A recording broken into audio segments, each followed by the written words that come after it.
we'll just start recording now. Other than that, I think we.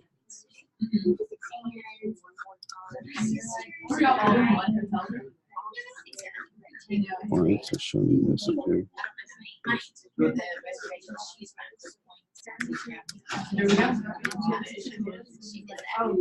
Okay. And then if you want to turn down the lights a little bit in terms of. Yeah, I can probably do that. All right, let's get started. Please put up your phones.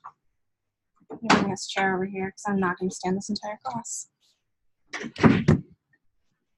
All right, Ms. Bass here again today. She's going to show us some of her expertise and teach us some things in After Effects. I don't know if you'll really be able to use After Effects per se in some of these videos, but it's still a good thing to know. And depending on what type of videos you're creating, you may find it useful. You may also find it useful in the videos that you're already creating. Mm-hmm. Other than that, we have any questions before we get started? Okay. Did everybody download those files off OneDrive? If you didn't, it's really not that big a deal. Because if you've got some video files on your computer, you can use those. Or just watch, because we'll be doing some creation just in the programs.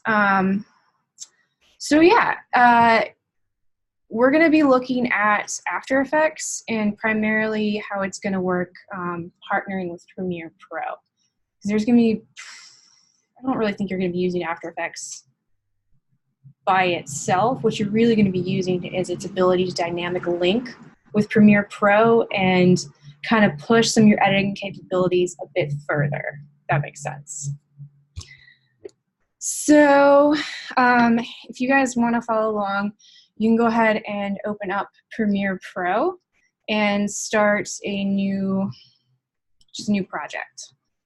And if you guys just want to throw in some video files, just some basic ones to kind of get you up and playing around. If you have the two files that are on OneDrive, go ahead and throw those in there. We'll use those later because those should work well for two things in particular that we're going to go over. So to get started, let's just start throwing some video files over into our timeline. So if you guys want, just start some in and out points in your video files, and let's create a new timeline. I'm going to actually stack a few on top of each other so we can start playing with some fun functionality in After Effects. So let's see, I want this guy. And I'm going to make them all roughly kind of the same time. So let's see, was that the one I wanted? Yeah, and then this one. Let's do about 4 video files. Let me do the entire thing. Where'd you go? There you are. And there's our last one. Let's make you a little bit longer. So when I say dynamic link between Premiere Pro and After Effects, what I'm saying is it's going to share the files. And so rather than creating a project in Premiere, creating a project in After Effects, having to render or export, and then you're kind of setting yourself in this specified area, like you can't go back in and change it because you have to re-render it. You're going to allow this dynamic link to share the same files, so it'll be a live link. If you make changes in After Effects, you go back into Premiere, you'll see those changes. So the easiest way I get into After Effects is I'm going to highlight my files I'm going to be working from, and I'm going to go ahead and use the ones that I've set here in the timeline, and I'm just going to right-click, and then there's Replace with After Effects Composition. And that's going to automatically open up the After Effects program. Who here has even opened up After Effects at all? Once. Anybody? 2? Have you done anything with it? I tried to, but get a little scared? Yeah, I mainly just stuck to some presets for text. Yeah. So either to end of today, we'll kind of demystify After Effects, and you'll actually feel like you can do some things with it and play with it, or you'll be scared to death and never want to touch it again. So hopefully it'll be the former. If it's the latter, it's understandable. It's an interesting program. So it's going to create a new project for you, and so just name it whatever you want. So I'm just going to name this class, and it's saving in documents, and it's an After Effects project. Boom. And this is making this extremely tiny, so I'm going to have like, this is going to be fun to see. All right, so now you see the same thing that we had in Premiere Pro has opened up in After Effects. And you'll see in Premiere Pro, it's condensed those 4 stacked clips into a single composition. And so this is really where you can kind of get into some of the differences between Premiere Pro and After Effects. So Premiere Pro, you're looking at primarily using that for editing. You're looking at lots of video that you're going to be chopping up and putting together and dealing with the timeline. You can stack things, but you're not, it's a little bit different than After Effects. After Effects is considering you're composing. And so in Premiere Pro, you're dealing with, this is a track that you're editing. In After Effects, each clip is living in its own layer. It's very similar to Photoshop if you worked in Photoshop. And so you can do a lot of capabilities inside each different layer. In Premiere Pro, you're looking at kind of sequence-centric. So you're creating a sequence here, and you're going to be able to put lots of things together. When you're in After Effects, you're going to be looking more at shot-centric. So you're not going to want to be throwing your entire Premiere Pro project, your entire timeline into After Effects, because it will literally blow up on you. After Effects eats, like, you need so much computing power, it will literally just shut down. So if After Effects shuts down in the middle of this, it's kind of just, it's what happens, especially working on a laptop. You have a little bit more computing power on a desktop. You pretty much are going to want to max out whatever you can get if you're really wanting to live in After Effects. It's going to be the one that's going to, if you have anything else open, it's just going to keep shutting down. So just be aware of that when you're in After Effects. It's finicky and it's annoying, but it's really cool at the same time. All right, so another thing to consider is when you're dealing in Premiere Pro, your timeline is infinitely long. So by toggling this in and out, you can, say, throw in another clip way out here at the hour mark. And that's just simple. It's just infinitely scalable. When you head on over to After Effects, you're set by the side or the actual limit of the composition itself. And so this one is what appears to be about 8 seconds long. You can scroll in and out, but you can't get any further than 8 seconds. How you're going to be able to actually change that is to go up here under Composition, Composition Settings, and you'll see down here, the duration is set to 8 seconds and 16 milliseconds. So if you wanted to give yourself some more room, we could go in there and make it 18 seconds. And then all of a sudden, our timeline has extended. We're going to go ahead and keep it short, because the longer your timeline is, the more data it's having to process through. Other thing to look at, if you see, we kind of have a dark teal, I'm going to call that teal, and then kind of a light right here. I'm going to close all those boxes. What it's showing you is this is where your clip ends in Premiere Pro. And then this is where the actual clip extends. So you have access to the full clip even in After Effects. So when I went in and set an in and out point before I moved that clip into the timeline in Premiere Pro, I had footage that was before my in and out point and after my in and out point. So you can kind of scrub along here. You see kind of things moving in the background. That's literally, I'm moving the clip, shifting it forward and out. It's still going to go after, appears to be between 6 and 7 seconds. It's going to go away because I've set that clip to end there. But I can, if I need to move things slightly, you can scrub without having to go back into Premiere Pro and reset your in and out points. You can go ahead and do that while you're in After Effects. You can also go ahead and extend where you want that clip to end. So I want all of them to kind of end around the same time, so I'm going to extend all of them to the end. Boom. All right. Where am I? Cool. All right. So we're going to look at the layer functionality of each one of these. So you can access keyframes in Premiere Pro and, you know, set a keyframe for where you want to do, if you want to move something, you can do position, set a keyframe, and then move the video file and set another keyframe. That functionality is in After Effects, but it's way more, you can do a lot more with it, and the keyframes are much more powerful. And so if you haven't dealt with keyframes, I'm going to quickly show you what that is. So if you toggle down on each one of these individual tracks, you're going to see you've got access to all these different things that you have access to in Premiere Pro, but it looks different. Here it's right, just undo the arrow, open it, it's right there. So on my scale, I'm going to make this 50%. Boom. Now she's 50%. And so just to quickly show you what a keyframe would be, I'm going to toggle this guy, create a keyframe. I can move that keyframe wherever I want. So that's now tied to the scale of 50%. I'm going to create a new one, and let's make it 100.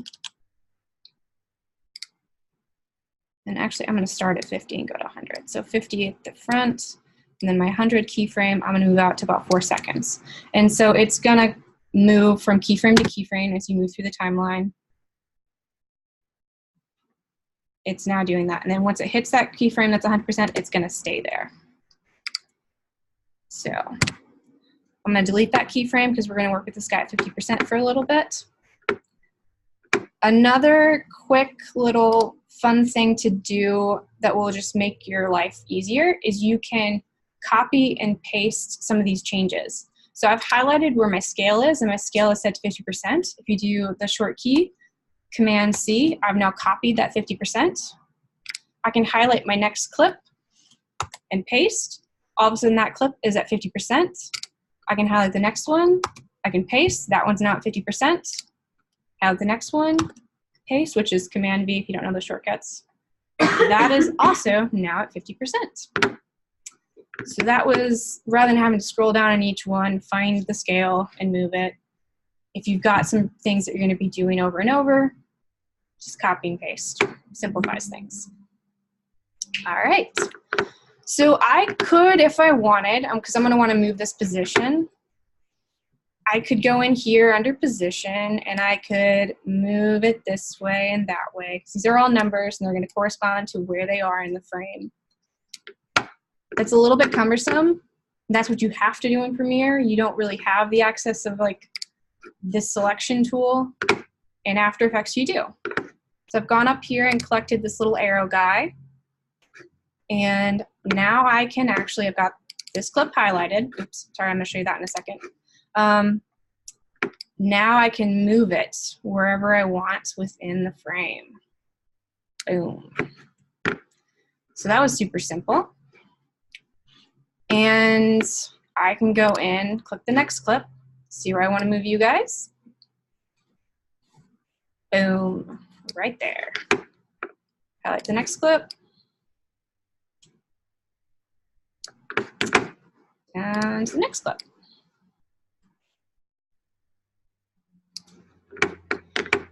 All right, and right now we have not done anything in After Effects that you can't do in Premiere Pro, but some of the functionality is a little bit easier, and we're gonna do some things in a minute that you can't quite replicate in Premiere Pro.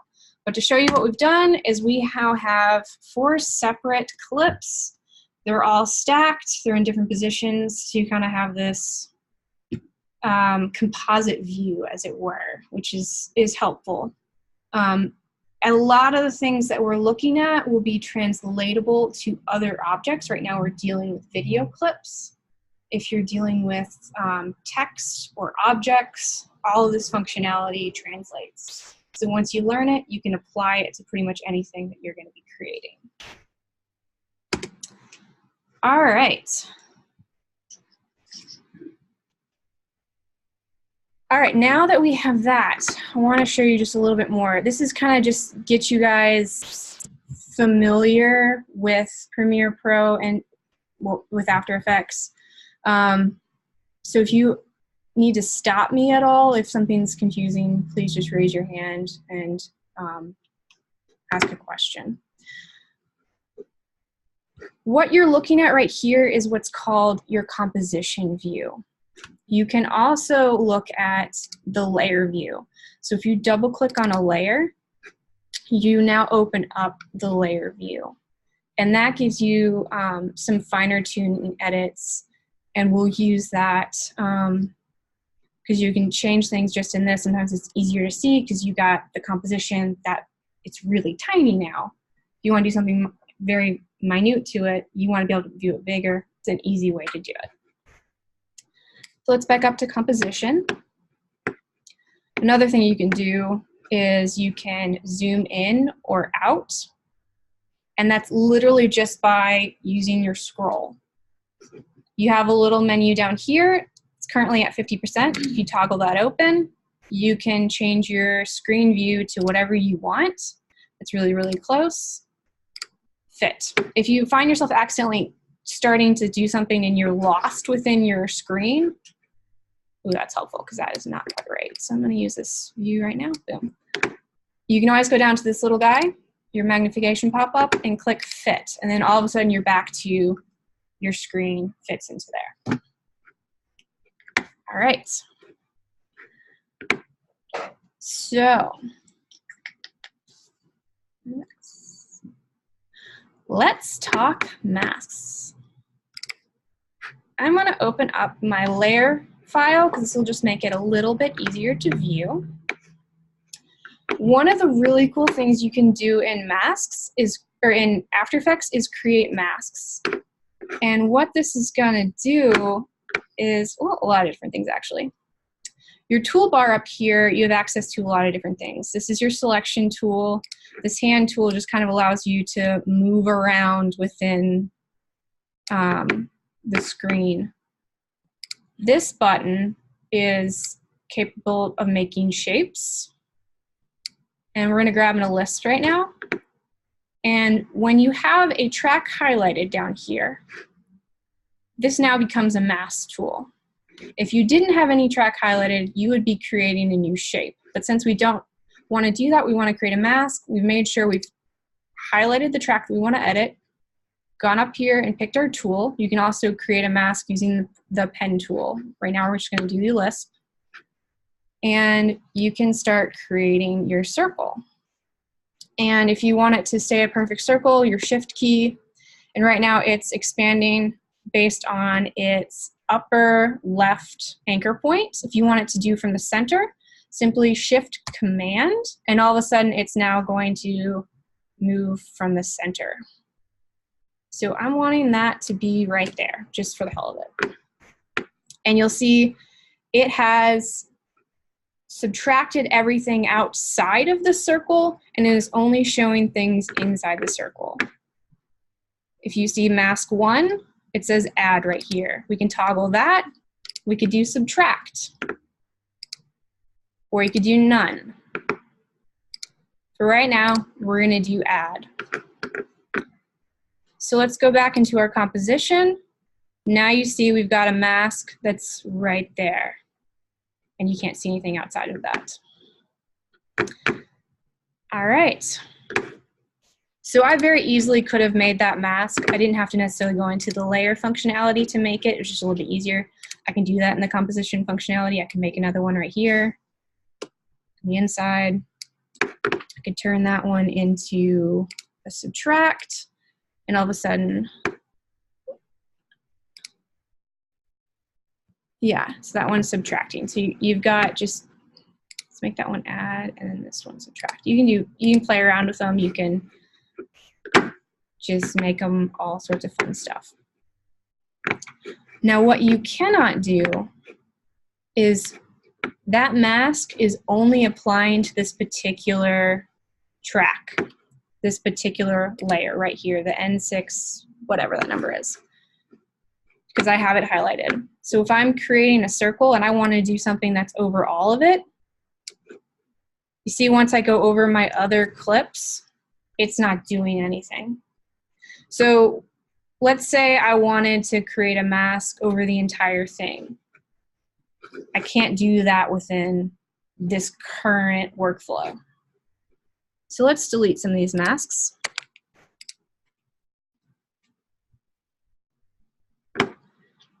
This is where you're going to deal with what's called pre-compositions. Okay, so if I'm going too fast, please let me know, because sometimes this stuff, like, it compounds on each other. You have to understand the basics, and then you can grow on those. What we're going to do now is highlight all of these and what's called pre-compose them. So right-click, and then there's this little button called pre-compose. We'll call it pre-comp 1. What that's going to do is package all of these files. You still have access to them, and I'll show you that in a second. But what it's going to allow you to do is be able to throw some additional effects on top of the entire thing that will be over all of it. So if we do, we've got this highlighted. We do a mask now. I'm going to do it center, shift command. It's now over the entire composition. You can still go in, double click your pre-comp, and you have access to all of the individual files. You also notice that effect I just put on the pre-comp, you can't see in this view because it's the next level up. You're just layering upon layering upon layering when you're dealing in After Effects. So you could do something very simple in here. So if I were wanting to maybe make, let's see, I'll just throw some text on top of it. Boom. It would help if I layered it correctly. It's on the bottom. Let's move it up to the top. Boom. Hi there. So that's another good point. Do you see when I first started typing, it didn't appear? That's because it was hidden. Your order here is very important, similar to Photoshop.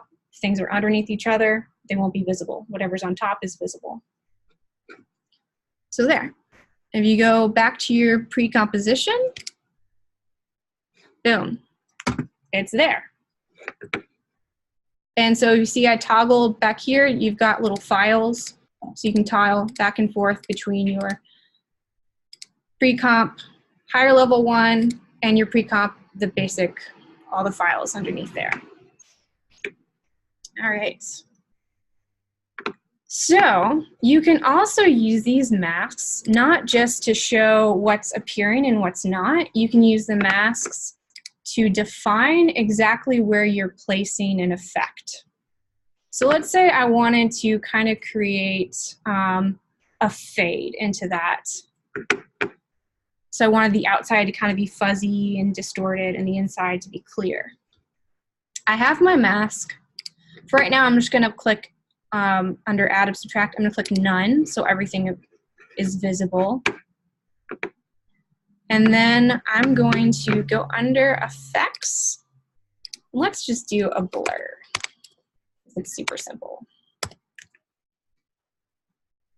It'd help if I spelled blur right. Let's just grab a Gaussian blur and throw that on there. You'll see my effects open up kind of up here in the upper left-hand corner. Let's toggle down and let's add some increased blurriness. See what's happening there? It's getting hella blurry. But the entire thing is getting blurry. The mask at this point isn't really doing anything. So what we're going to want to do, let's see here. First of all, I'm going to go to, nope. Let me find you again. All right. Under Effects down here, so you you did some stuff up here, but you need to go back to your basic editing capabilities down here and toggle open effects, toggle open Gaussian blur. And down here, you'll find compositing options. And that's where you're gonna click plus, and all of a sudden it opens up this. And mask reference, mask 1. So all of a sudden it's telling it that it's gonna apply this effect only to this mask, mask 1. And right now it's not doing anything because we told the mask to have no effect. Let's do subtract. Boom.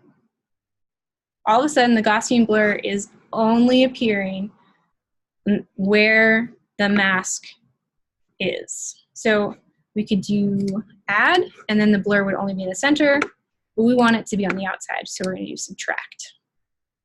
But that's kind of like a super sharp line between where it's blurry and where it's not. That's not quite the effect we want. So if you look under mask, there's mask feather. You can start moving that a little bit higher, and then all of a sudden it starts to soften that edge. So it feathers out the barrier between what's inside and outside the mask. So you can start making that. That looks a lot better. So that kind of gives you some fun little functionality there. So this is actually really helpful if you're doing an interview and you need to distort the face. So let me go into my pre-comp. I'm gonna edit you. So if, let's say this lady did an interview and she didn't want her identity revealed, we're gonna create a mask over her face.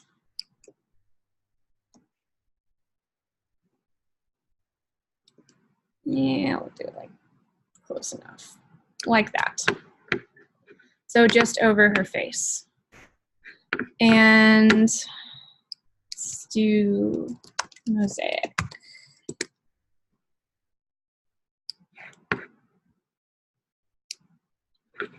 And let's do 1920 divided by 20, 1080 divided by 20. And that's kind of a fun little blur. All right, so now we have our mask. We have our effect. We're going to toggle open the effect, toggle open a mosaic, and there, once again, we have our compositing options. Add the plus, mask reference, mask 1. All of a sudden, we have just kind of that mosaic effect blurring out just the face, and so you can still see the rest of the image, which is pretty cool. All right.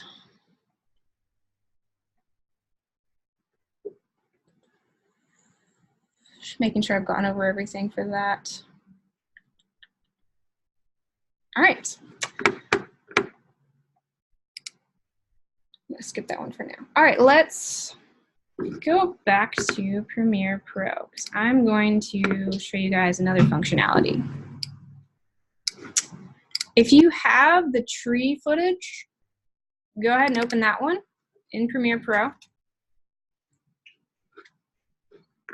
And if you kind of go toward the middle, there's a nice little section of where it's panning, and it's a little shaky, but it gets a nice little sun flare, little burst. And about that. I'm probably gonna just do about that much. So set your in and out points. And just for the hell of it, throw it on the same timeline, just out here somewhere. Yeah, and if you just throw over the video portion rather than the video and the audio, that we don't have to deal with audio. That's another good point. After Effects is not someplace you're gonna wanna be dealing with audio. Just don't do it. It's not worth it. All right, so let's right click on your file and replace with After Effects Composition. Boom. We have our little file in here, and it's a nice little pan, but I handheld the camera, and so it's a little shaky because I'm not perfect. We want that to be a nice pan. We want it to look super pretty. So we're gonna just, if there's one thing you get out of today, you don't want to deal with anything, this is one functionality that you can do and not have to touch anything else in After Effects. And that is just the warp stabilizer. Let's see, there you are. So if you, under Effects, search for warp stabilizer, under distort will pop up, and you're gonna drag that on to your file. And it is gonna sit here and take a while. So what the warp stabilizer does is it kind of solves some basic errors you might have with camera being steady. It's gonna look and analyze the file, decide what it thinks it needs to smooth it out. But it's not gonna solve all errors. And I'll show you in a minute why you don't want to rely on the warp stabilizer. You still want to have good footage. You still want to control motion as much as possible because it can do some funky things. But if you have some small movement, it can kind of smooth that out.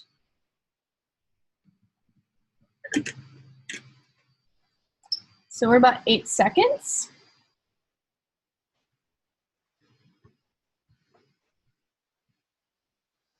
And we're stabilizing. You'll notice it might jump in slightly as soon as, yep, there it goes. So it's stabilized and it moved in slightly because it's kind of moving into and around the frame. So like if your frame is doing this, like your picture or whatever you're filming, the frame itself is gonna move to fit wherever that stabilization needs to happen. But all you're gonna see is this part stable. So the movement has kind of been forced out, if that makes sense. So if the two things are moving together, when you're viewing it, it doesn't look like it's moving. So we can test it. We've got some very smooth pans now, rather than the little shake that's in there. So if we toggle back over to Premiere Pro, there's our nice little smooth scene. Yeah. Whenever you do that in After Effects, does it automatically change? Thank you. Yeah, I forgot to show that as I was doing things. So all the things that we're doing are live linked. So if you make a small change in After Effects and you immediately pop over to Premiere Pro, you should see that. One thing to consider is when you're doing things in After Effects and really layering effects on top of each other, that's going to really slow the render time. So if you notice that like when I press the preview, sometimes it would like take a minute to kind of get going. That's because it's processing through all that information. You'll have that same thing happen over in Premiere Pro. All right, so let's show why you don't want to rely on Premiere or the warp stabilizer. I don't think I threw this file in there for you, but I'm gonna go ahead and, this was in a car. So we had some kind of bumps in the road. So it was a little bit shaky and you can kind of see it's moving. Let's see what happens if we throw this into After Effects. And we throw a warp stabilizer on that. So you saw the movement, but everything kind of moved all together. So your eyes kind of could deal with it because it was movement that you were comfortable with, you're used to seeing. After Effects is not perfect. So while it's analyzing everything, it doesn't necessarily understand what parts of the image are truly kind of together. And so it can do some weird things if the movement is too drastic. Things start to warp. Things start to look really funny. So watch carefully as this plays back. You guys see that? It's like, it's subtle. This is not the best example, but I couldn't find a really, there we go. Right in there where like we run over something, there's the distortion. So it's actually worse. Like it feels worse to watch that than it does to watch the slightly shaky footage.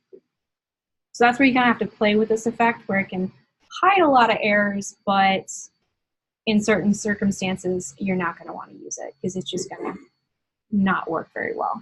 So just be aware of that when you're using it. And you do have the capability over here to tell it how it's going to deal with the information. So it's using what's called subspace warp, which is why kind of the steering wheel kind of bent slightly and just moved out of the realm of what's possible, because it's literally warping the space. So you could call that, okay, I'm only going to want to change the position, the scale, and the rotation. So it's going to have to reanalyze everything, but now it's going to be just scaling in and out and not making the wheel do anything funky. So it's still got a little bit more jarring. So there's different things you can play around with that. There's even the capability to synthesize edges, which I don't recommend because you'll see here in a second. It's synthesizing, it's not perfect. And sometimes it's very evident.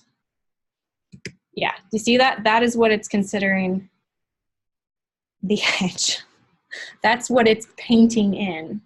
Where it's moved your perspective and there's no longer footage there to try to stabilize it, it's created pixels and the information. And what it has created is not accurate.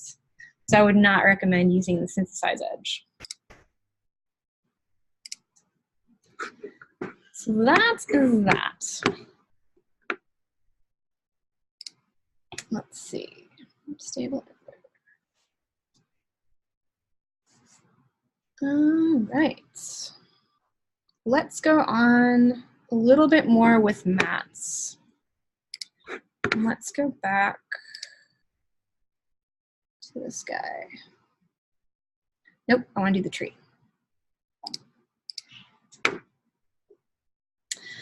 All right. So one thing to consider with masks, when you apply them, they are attaching to your clip. So if you move your clip, that mask is going to move with the clip. And since we've added the warp stabilizer, we've technically added some movement to the clip. You don't see it because it's happening outside of the frame. This box right here is the frame, and so that's all you can really view.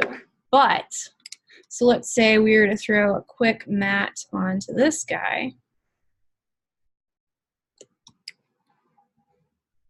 Oh, come on.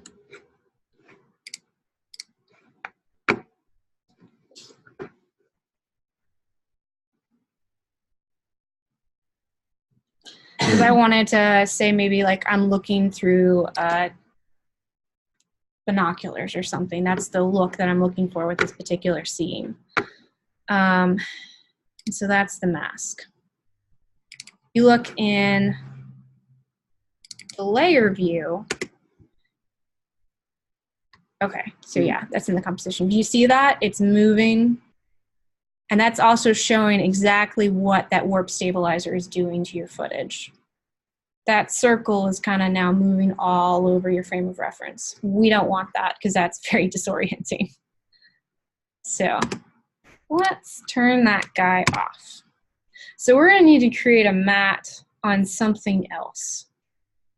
And so we're going to need another layer. And so what we're going to do is just in anywhere in this open space, you're going to right click, new, and you're going to click solid.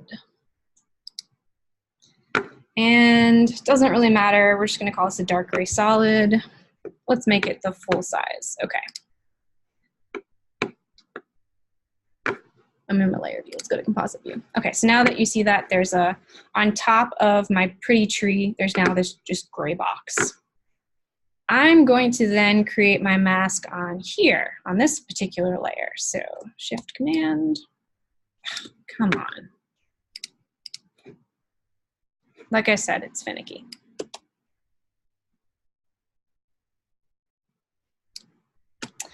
So now it is treating this solid as the mask, and the mask right now is set to add. So I'm just going to leave that for the time being.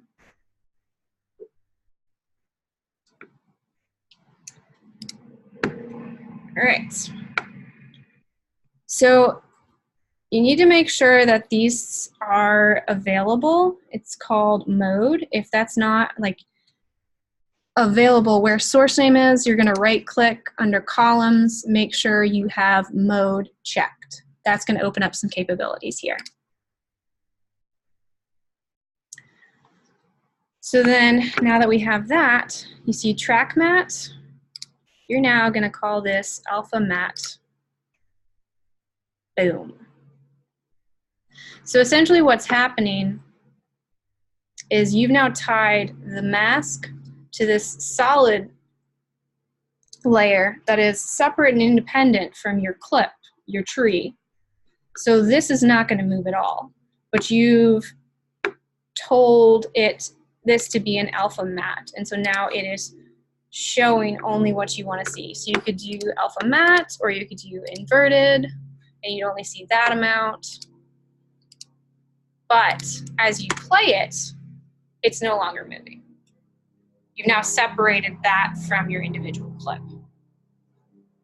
That's also really cool if you have like a countdown that you're wanting to do.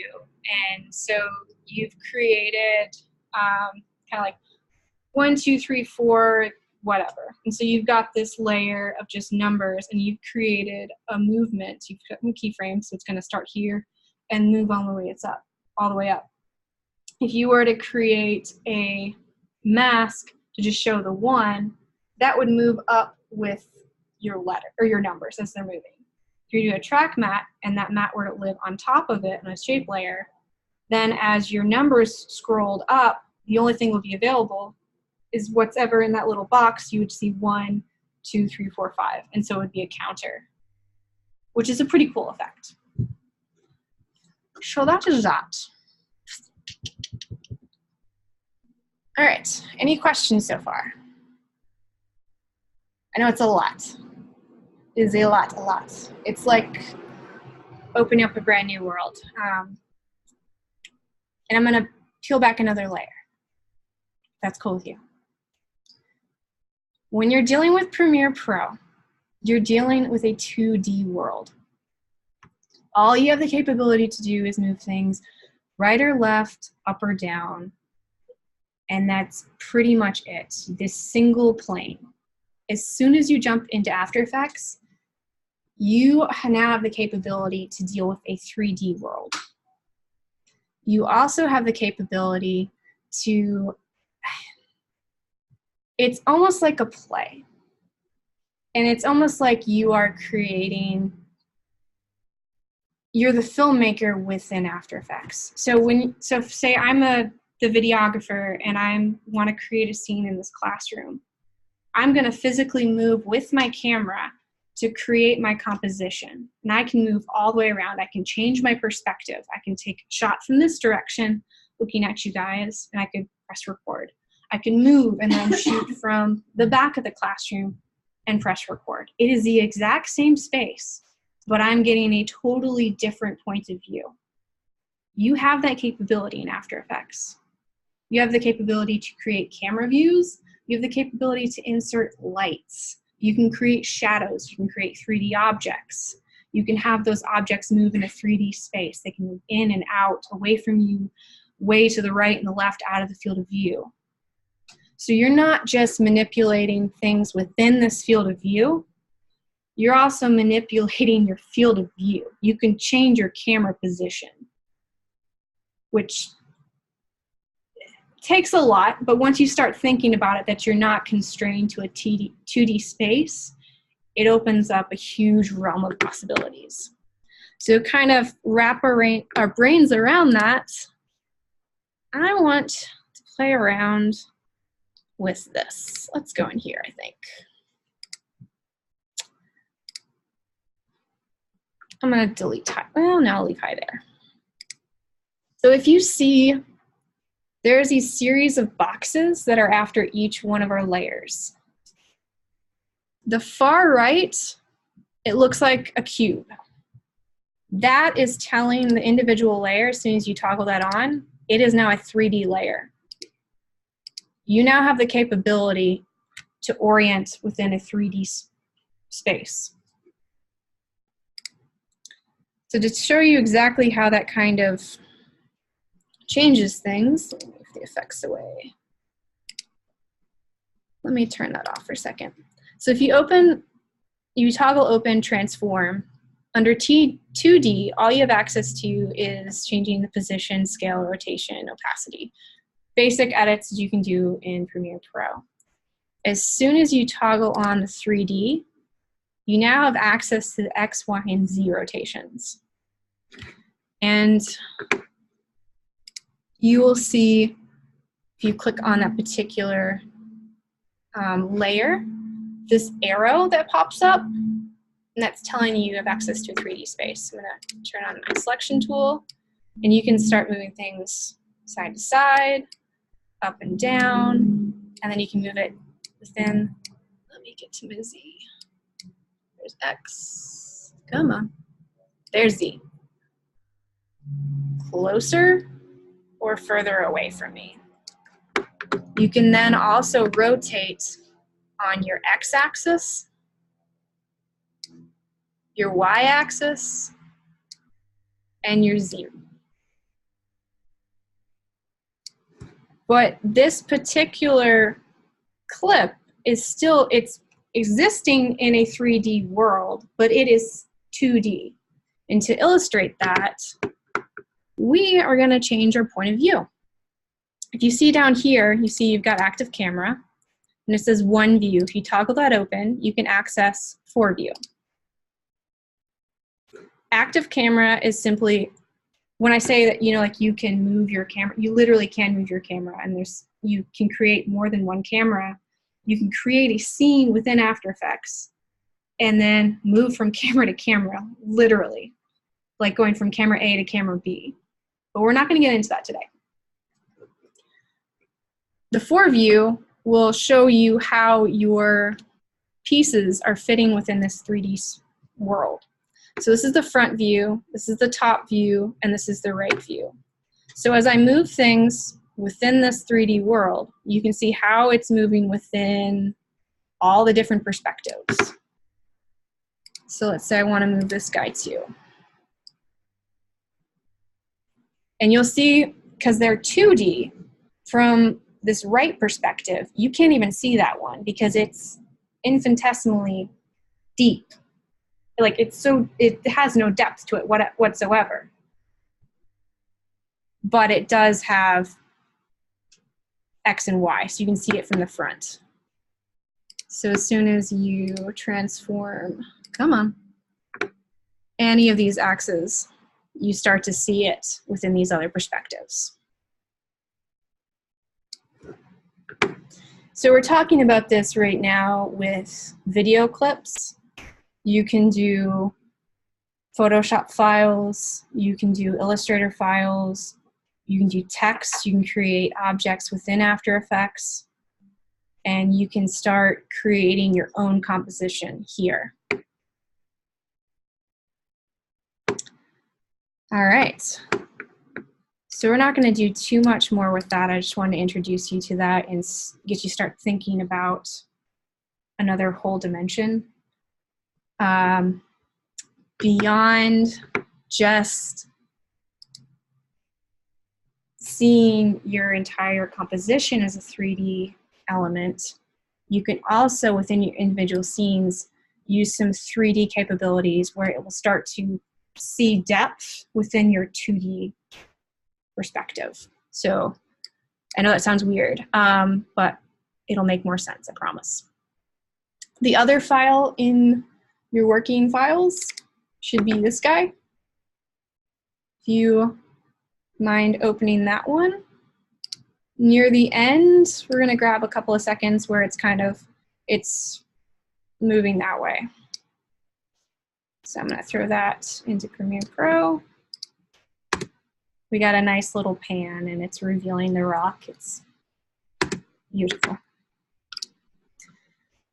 Open that in After Effects. All right, so I'm going to abandon my 4 view. Let's do a single view because it'll be crazy otherwise. So even though that's a new file, it still opens it up to Mhm. Well, yeah. So if you've had like 4View up, it would open to that. It kind of remembers things, but it is, if you see here, it's a different folder, so it's a different file. So it's now considered Comp 10. All right.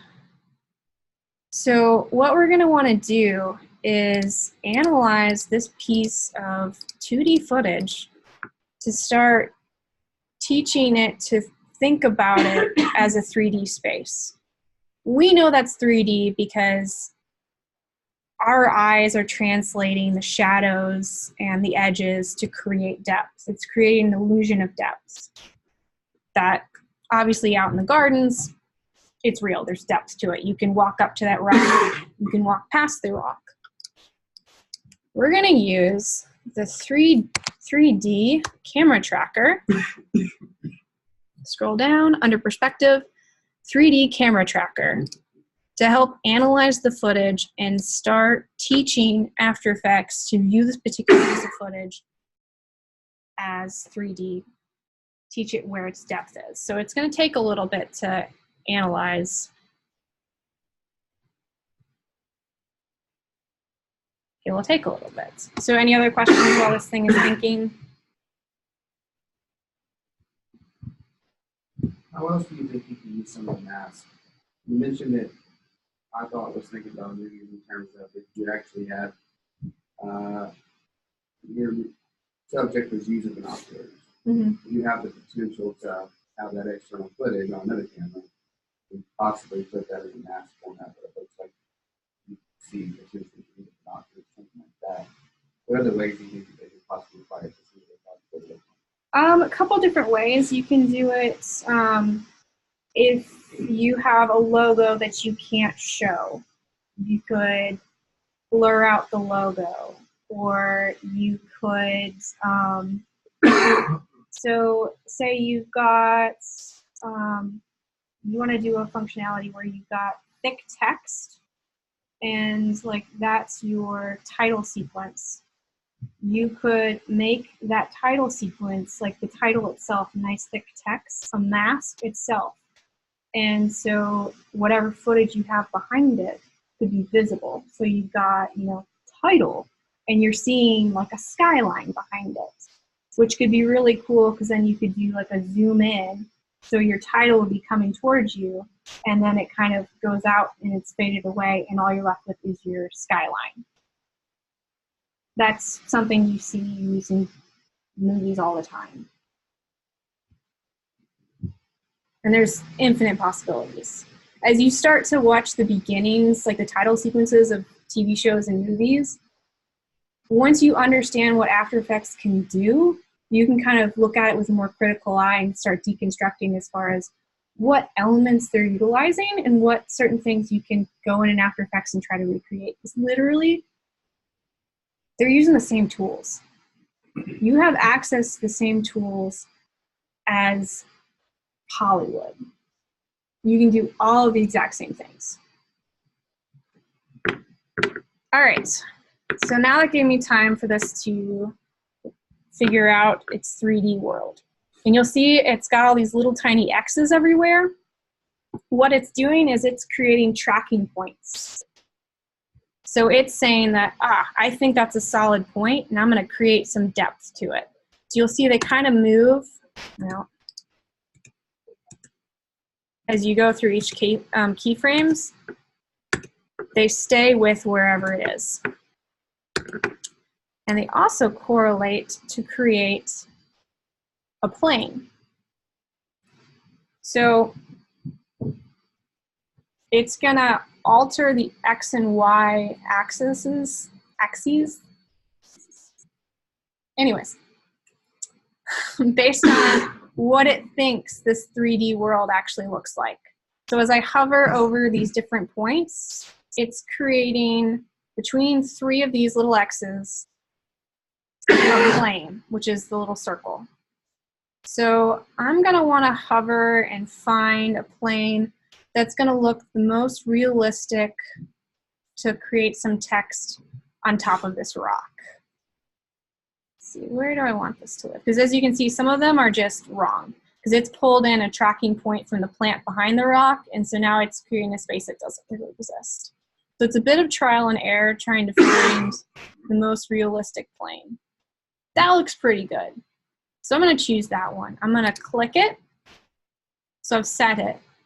So this is the plane that we're going to be working with. Now I'm going to right click and I'm going to create text and camera. All of a sudden some text has appeared, and that text is now orienting itself based on the new X and Y axis that we've created with the camera tracker. I'm going to go in and use my text tool to actually create some text. So I'm just going to call this garden. And it's kind of extended beyond the edge of the rock. So maybe I'm going to move it slightly this way. I'm not going to move it too much, because if I move it too much from its plane, it will do some funky things, which I'll show in a minute if we have time. All right. I'm just going to show you this before I get into some other stuff, exactly what's happening. It has placed that text onto the rock and given it 3D placement within that scene. So it's moving with the rock. So as my pan goes in, you can do some great title reveals with this. So it's fun. I like playing with that. Also realize that your text editor within After Effects is very robust. Over here, you can change the font to be whatever you want it to be. You can, go away. There we go. Change the color to be whatever you want it to be. You can use eyedropper. You can double click on here. You can, any color in the rainbow. You can create an edge or no. So I'm going to just throw this on there. You can decide what that pixel is going to be. And you have all of your basic text editor capabilities that you would have in InDesign, Illustrator, make it all capitalized, etc. So we are also going to do one more 3D camera tracker. Are we out of time? No, 5 more minutes. 5 more minutes. All right, so we can do one more. And I'll do it pretty quickly. So I'm going to reset my camera tracker. And so it's going to have to, let's see, effects, 3D camera tracker, reset. I'll let it think for a little bit. While that's thinking, any questions?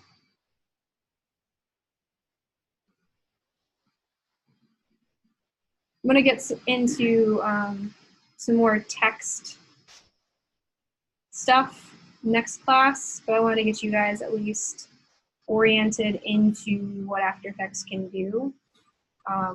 You know, what you guys are probably mostly going to be using it for is bottom thirds or title sequences or some basic stabilization. But it's helpful to at least understand the world you're working in, because it is vastly different than Premiere Pro.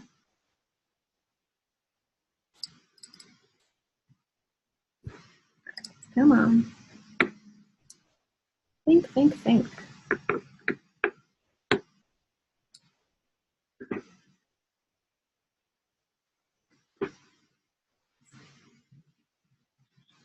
So one thing I didn't get a chance to go over,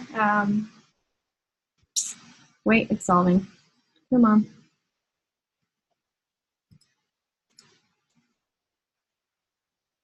This is why it's very time consuming to work in After Effects. There we go. All right. So I'm going to throw some text here on the ground. And that's scrolling. Now you see, because I threw it on the ground, it's literally on the ground. Go away.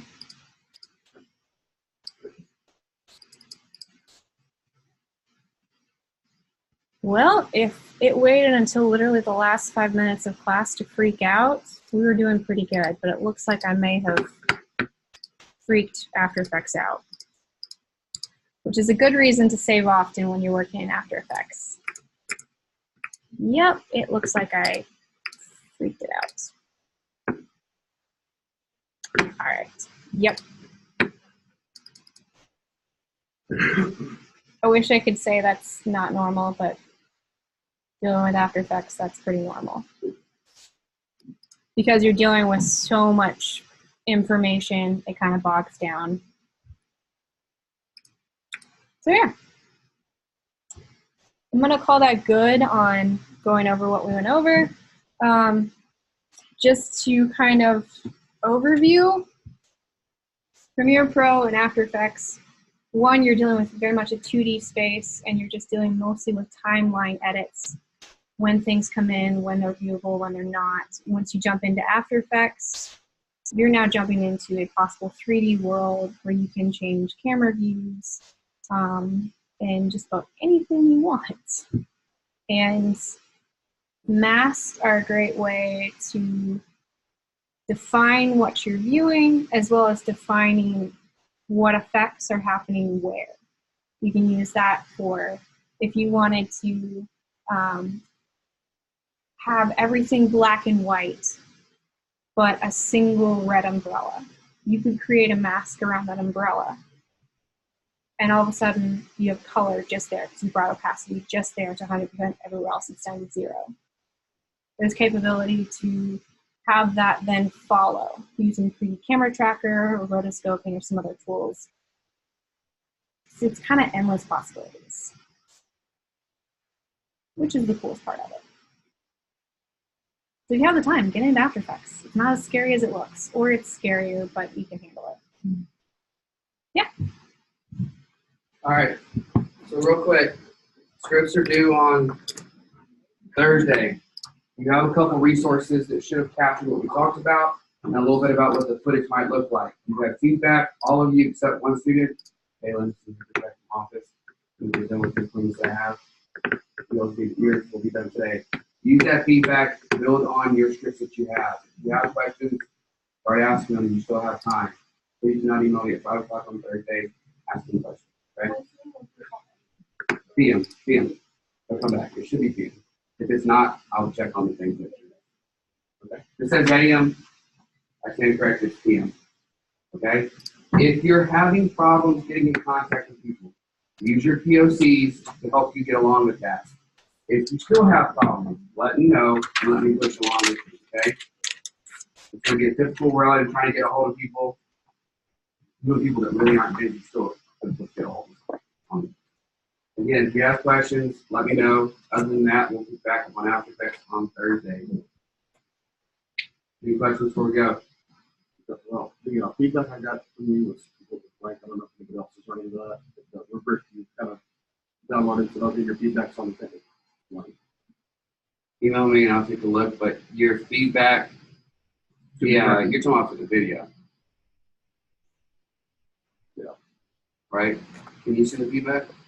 You have to put in the same script. No. Oh, email me and I'll look at it. Anything else? All right. Have a great day. I'll see you Thursday. I haven't touched this. I'm going to let you turn that off.